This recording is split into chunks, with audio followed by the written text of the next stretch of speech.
My fellow Americans, tonight I am speaking to you because there is a growing humanitarian and security crisis at our southern border.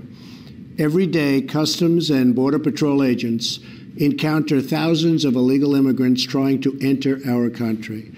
We are out of space to hold them, and we have no way to promptly return them back home to their country.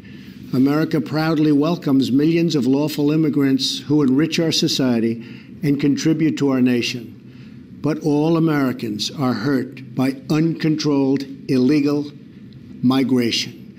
It strains public resources and drives down jobs and wages. Among those hardest hit are African Americans and Hispanic Americans. Our southern border is a pipeline for vast quantities of illegal drugs, including meth, heroin, cocaine, and fentanyl. Every week, 300 of our citizens are killed by heroin alone, 90% of which floods across from our southern border. More Americans will die from drugs this year than were killed in the entire Vietnam War. In the last 2 years, ICE officers made 266,000 arrests of aliens with criminal records, including those charged or convicted of 100,000 assaults, 30,000 sex crimes, and 4,000 violent killings.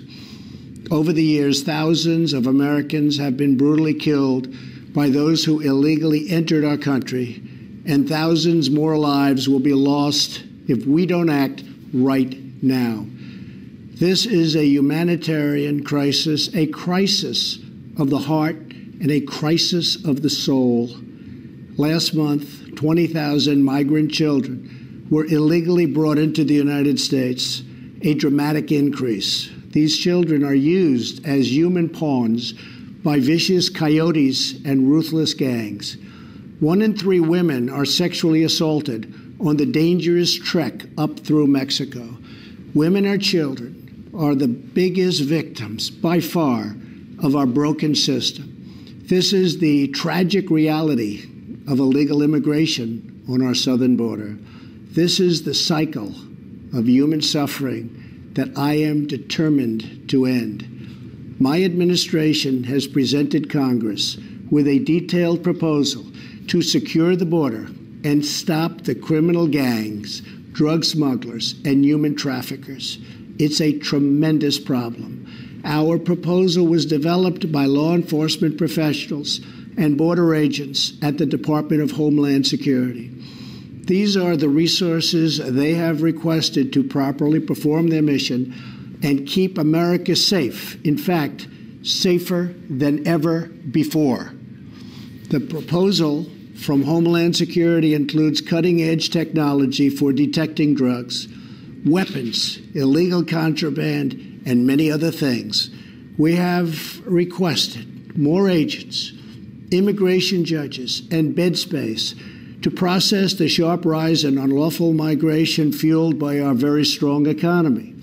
Our plan also contains an urgent request for humanitarian assistance and medical support. Furthermore, we have asked Congress to close border security loopholes so that illegal immigrant children can be safely and humanely returned back home. Finally, as part of an overall approach to border security, law enforcement professionals have requested $5.7 billion for a physical barrier. At the request of Democrats, it will be a steel barrier rather than a concrete wall. This barrier is absolutely critical to border security. It's also what our professionals at the border want and need. This is just common sense. The border wall would very quickly pay for itself. The cost of illegal drugs exceeds $500 billion a year, vastly more than the $5.7 billion we have requested from Congress. The wall will also be paid for indirectly by the great new trade deal we have made with Mexico. Senator Chuck Schumer, who you will be hearing from later tonight, has repeatedly supported a physical barrier in the past along with many other Democrats.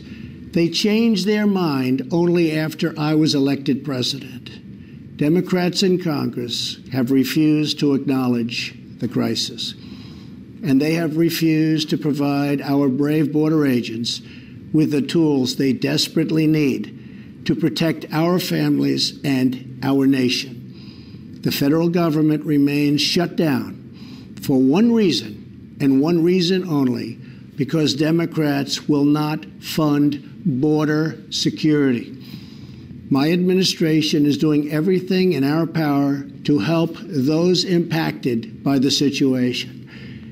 But the only solution is for Democrats to pass a spending bill that defends our borders and reopens the government. This situation could be solved in a 45-minute meeting. I have invited congressional leadership to the White House tomorrow to get this done. Hopefully, we can rise above partisan politics in order to support national security. Some have suggested a barrier is immoral. Then why do wealthy politicians build walls, fences, and gates around their homes? They don't build walls because they hate the people on the outside, but because they love the people on the inside. The only thing that is immoral is the politicians to do nothing and continue to allow more innocent people to be so horribly victimized.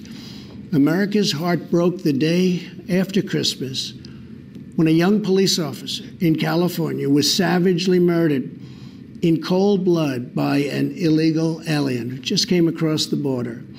The life of an American hero was stolen by someone who had no right to be in our country.